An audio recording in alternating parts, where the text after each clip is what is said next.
नमस्कार मित्रों, आप सभी लोगों का संसार मानस पर बहुत बहुत स्वागत है। जो लोग इस चैनल पर पहली बार आए हैं इसे सब्सक्राइब करके हमारा सपोर्ट ज़रूर करें। आज का वीडियो अजामिल की कथा के प्रसंग के ऊपर है, तो चलिए श्रवण करते हैं हम आज की कथा। कन्नौज के दासीपति ब्राह्मण अजामिल की कथा प्रसंग आती है।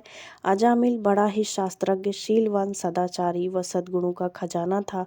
ब्रह्मचारी, विनयी, जितेंद्रिय, सत्यनिष्ठ, मंत्रवेत्ता और पवित्र भी था। इसने गुरु, अग्नि, अतिथि और वृद्ध पुरुषों की बहुत ही सेवा करी थी। एक दिन वन से फूल, फल, समिधा व कुश लाते समय अजामिल ने एक कामी व निर्लज्ज भ्रष्ट शूद्र को शराब पीकर एक वेश्या के साथ विहार करते देख लिया। वेश्या भी शराब पीकर अर्धनग्न अवस्था में मतवाली हो रही थी। अजामिल उन्हें इस अवस्था में देखकर सहसा मोहित व काम के वश में हो गया। उसने अपने धैर्य व ज्ञान के अनुसार अपने काम वेग से विचलित मन को रोकने की बहुत कोशिश की, परंतु उस वेश्या को निमित्त बनाकर काम पिशाच ने अजामिल के मन को ग्रस लिया।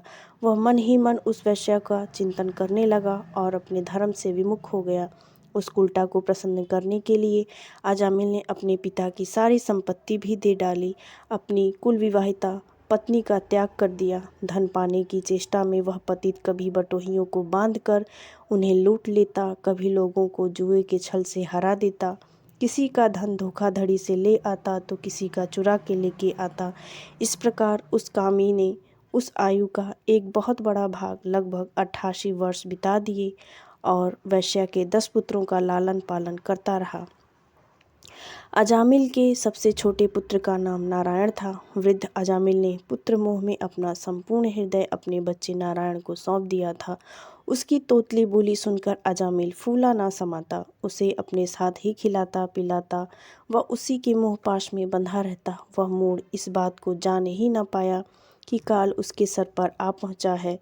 अजामिल की मृत्यु का समय आ पहुंचा। उसने देखा कि उसे ले जाने के लिए अत्यंत भयावने 3 यमदूत आए हैं, जिनके हाथों में फांसी की रस्सी है, मुंह टेढ़े मेढ़े हैं और वह शरीर के रोए खड़े हुए हैं। उस समय बालक नारायण वहां से कुछ दूरी पर खेल रहा था।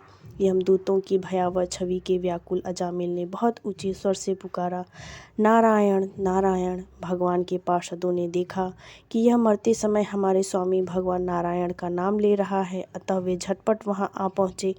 उस समय यमदूत अजामिल के शरीर में से उसके सूक्ष्म शरीर अर्थात उसकी आत्मा को खींच रहे थे। चारों विष्णु दूतों ने उन्हें बलपूर्वक रोक लिया। यमदूतों ने कहा कि इस पापी अजामिल ने शास्त्राज्ञों का उल्लंघन करके स्वच्छंद आचरण किया है।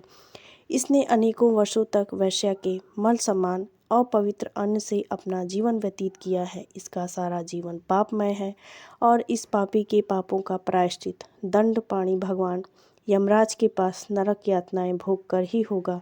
भगवान के पार्षदों ने कहा, यमदूतों, इसने कोटि जन्म की पाप राशि का पूरा प्रायश्चित कर लिया है, क्योंकि इसने विवश होकर ही सही, पुत्र मोह में ही सही, भगवान के परम कल्याणमय मोक्षप्रद नाम का उच्चारण किया है। जिस समय इसने नारायण इन 4 अक्षरों का उच्चारण किया, उसी समय इस पापी के समस्त पापों का प्रायश्चित हो गया। भगवान नाम उच्चारण बड़े से बड़े पाप को काटने की सामर्थ्य रखता है, क्योंकि भगवान के नाम के उच्चारण से मनुष्य की बुद्धि भगवान के गुण, लीला और स्वरूप में रम जाती है और स्वयं भगवान की भी उसके प्रति आत्मीय बुद्धि हो जाती है। इस प्रकार भगवान नारायण के श्री चरणों में अजामिल को सानिध्य मिला और उसे सभी पापों से मुक्ति मिली। अंततो गत्वा वह विष्णु धाम को गया। इस तरह श्री हरि विष्णु हम सभी को अपने श्री चरणों में स्थान दें, सद्बुद्धि दें। बने रहें इस चैनल पर। मिलते हैं अगले वीडियो में एक नई कथा के साथ।